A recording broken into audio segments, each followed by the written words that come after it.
Notre grand témoin cet après-midi pour ce colloque. Merci de nous faire le plaisir d'être là. Patrick Vieux, vous êtes vice-président de l'autorité de régulation des transports. Je ne suis que vice. Oui. Et c'est déjà bien, vous êtes vice-président. On attend donc un nouveau président. On a bien entendu l'appel à candidature lancé par Alexandre Gallo. Alors commençons peut-être déjà, Patrick Vieux, par un état des lieux de l'ouverture à la concurrence. Voilà, Trenitalia est bel et bien là. On aura l'occasion d'en parler sur la table ronde numéro 3 cet après-midi. Les choses avancent. Malgré tout, la France semble encore en retard par rapport à ses voisins européens. Où en sommes-nous aujourd'hui ? Oui, merci pour votre invitation et au nom de tout le collège et les services de la RT. Effectivement, j'ai conscience de parler ici devant un public averti, de connaisseurs. Et la concurrence est en effet un sujet, ça a été dit à l'instant, qui évidemment vous intéresse au premier chef. Alors, quand on pense à concurrence ferroviaire, évidemment, on peut voir le verre à moitié plein ou à moitié vide. Le verre à moitié plein parce que quand on prend un peu de recul historique sur le système français, on a quand même la concurrence dans le fret ferroviaire depuis une quinzaine d'années. Vous avez aujourd'hui à peu près une vingtaine d'opérateurs qui interviennent sur le fret. Vous avez la filiale principale de la SNCF qui occupe à peu près la moitié de ce marché. Vous avez d'autres entreprises du groupe SNCF qui portent la part du groupe SNCF à peu près aux 2/3. Et le reste, ce sont, je dirais, vos services du fret classique ou du transport combiné. Donc, il y a un vrai appétit, une vraie concurrence sur le fret. Ça se traduit notamment, ça a été dit aussi, par le fait qu'on a stoppé le déclin intermodal du fret ferroviaire qui aujourd'hui occupe à peu près 10% du transport de marchandises. Alors le gouvernement a des ambitions qu'il a affichées là-dessus, puisqu'il souhaite multiplier par 2 la part modale d'ici 2030. On verra si l'objectif est tenu.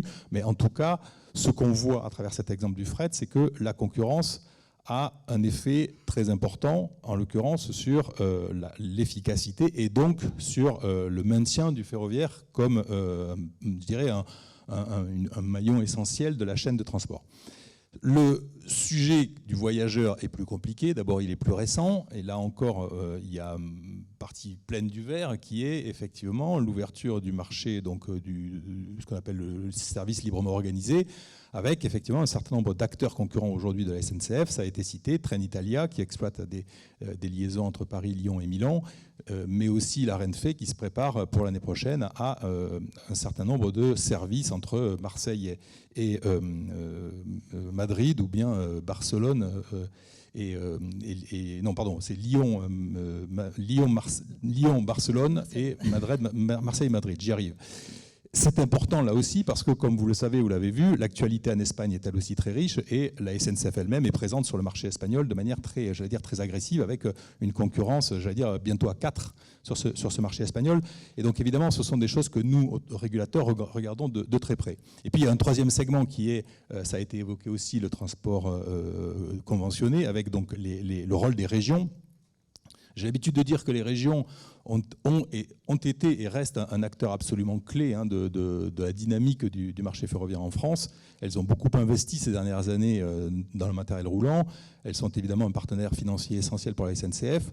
On a donc un premier lot qui a été attribué à Transdev par la région Sud pour à peu près 30% du marché de cette région. Et on a un certain nombre d'autres régions qui se préparent à l'ouverture à la concurrence.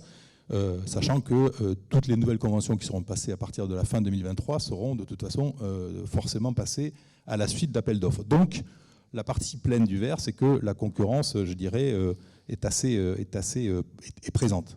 Il reste que, en effet, il y a la partie vide. Et là, on a effectivement un certain nombre d'obstacles, de freins à lever. Est-ce qu'on peut rentrer un peu dans le détail de ces obstacles au développement plus rapide de la concurrence sur le réseau français ? Pouvez-vous nous faire un point sur les conditions d'accès au marché français et l'action du régulateur ? Oui, alors là aussi, ça a été évoqué tout à l'heure. Quand on commence à s'interroger sur les freins, évidemment, immédiatement, on pense au réseau. Et on pense au réseau à la fois sous l'aspect tarifaire et sous les aspects non tarifaires. Alors, les aspects tarifaires, ils sont bien connus ici. Les péages facturés par SNCF Réseau sont élevés et je dirais même très élevés. Alors, pour nous, régulateurs, ça pose une question qui est, au fond, est-ce que ces péages sont conformes au texte ? Nous considérons qu'ils le sont, tant qu'ils ne dissuadent aucun opérateur capable de payer les coûts marginaux, ce qu'on appelle le coût directement imputable, à pénétrer sur le marché. Mais précisément, là où nous avons un souci avec les péages du réseau, c'est la structuration de ces péages, c'est-à-dire est-ce que, d'une part, ils adressent les bons signaux économiques aux opérateurs, les bons signaux économiques d'ailleurs aussi aux régions en tant qu'autorité organisatrice, et est-ce que d'autre part ils sont compatibles avec le souci d'efficacité de l'opérateur. Il ne s'agit pas simplement que le gestionnaire de réseau rentre dans ses frais, si je puis dire, à travers la mise à disposition d'un réseau. Il faut encore que cet opérateur soit efficace, c'est-à-dire que les péages ne soient pas artificiellement surestimés. Et là, effectivement, il y a, alors je ne vais pas rentrer dans le détail ici, mais il y a tout un travail que nous menons aujourd'hui avec SNCF Réseau, en bonne intelligence d'ailleurs avec eux, pour faire en sorte que la structuration des péages tarifés, d'ailleurs aussi bien sur le service librement organisé que sur le service conventionné, que cette structuration des péages, je dirais, soit optimale du point de vue des opérateurs. Et bien entendu, nous plaidons auprès du législateur pour qu'il introduise dans les textes la notion d'opérateur efficace qui rendrait notre propre contrôle, si je puis dire, plus efficace, en tout cas plus facile. Ça, c'est pour la partie tarifaire des obstacles. Il y a des obstacles non tarifaires qui sont aussi bien connus, qui ont été en partie rappelés. Donc pour l'accès au réseau, il y a évidemment tous les sujets d'abord de financement, mais on pourra y revenir. Nous avons, nous, effectivement, un sujet avec le contrat de performance qui a été évoqué. Nous considérons en particulier que ce contrat de performance ne permet pas de réaliser les objectifs qui ont été annoncés, notamment les ambitions sur la part modale. Mais parmi les obstacles que je voudrais citer, il y en a un certain nombre qu'on n'a pas l'habitude de citer quand on regarde ça d'un peu loin, qui sont tous les accès aux infrastructures de services, tout ce qui concerne l'offre régulée en matière de maintenance, d'accès aux voies de garage, aux voies de stationnement, etc., qui sont des sujets très importants parce que vous ne pouvez pas, en tant que nouvel entrant, évidemment, entrer sur le réseau français si vous n'avez pas la certitude de pouvoir faire entretenir vos trains, les faire stationner aux bons endroits, etc., etc. Donc il y a tout un écosystème en fait autour de l'accès technique au réseau ferroviaire qui est essentiel. Et puis évidemment, il y a tout ce qui a été dit sur la gestion opérationnelle des circulations. Là non plus, je ne vais pas rentrer dans le détail. On a aujourd'hui un système de réservation des capacités des sillons qui est extrêmement compliqué, qui est compliqué peut-être pour de bonnes raisons, qui tenait à l'époque à ce que ce système était construit autour des besoins de l'opérateur historique. Tout ça doit changer et il faut faire en sorte que SNCF Réseau évolue dans sa méthodologie de mise en place des sillons, qu'il le fasse de façon plus interopérable, si je puis dire, plus transparente et plus collaborative avec les entreprises qui sont ses clients. Et puis il y a tout l'enjeu qui est pour vous, je le sais, un sujet, qui est la question des travaux. Toute la problématique, si vous voulez, c'est de savoir comment SNCF Réseau organise ses travaux. Alors là, vous avez toutes les hypothèses possibles et imaginables. Ce que nous, en tout cas, nous souhaitons à l'autorité de régulation, c'est que, là encore, il y ait plus de collaboration, plus de transparence dans les relations entre SNCF Réseau et les entreprises, car il est essentiel que ces plages travaux, d'abord, elles soient utilisées quand elles sont réservées, que éventuellement le gestionnaire de réseau soit pénalisé quand il ne les utilise pas, comme d'ailleurs les clients sont pénalisés quand ils n'utilisent pas leur sillon. Je ne vais pas rentrer dans le détail, mais c'est très important. Un dernier point, parce que je sens que vous allez m'interrompre. Le RTMS, toute la question de l'interopérabilité, le ferroviaire n'a de sens que s'il est européen, clairement, et s'il est relié au port d'ailleurs. Et pour ça, le RTMS est essentiel. On a un problème aujourd'hui, nous régulateurs, avec la manière dont cette RTMS d'abord est déployé, ou plutôt n'est pas assez vite déployé sur le réseau français. 40% du réseau à grande vitesse, ça n'est pas assez, et ça ne permettra pas de tenir les objectifs européens qui sont d'avoir équipé la totalité du réseau central en 2030. Nous n'y arriverons pas au rythme actuel, et donc il y a un sujet majeur autour de ça. Et ce qui nous inquiète, là encore, si vous voulez, c'est qu'on n'a pas d'autorité centrale, si je puis dire, en charge d'intégrer les fonctions de l'ERTMS.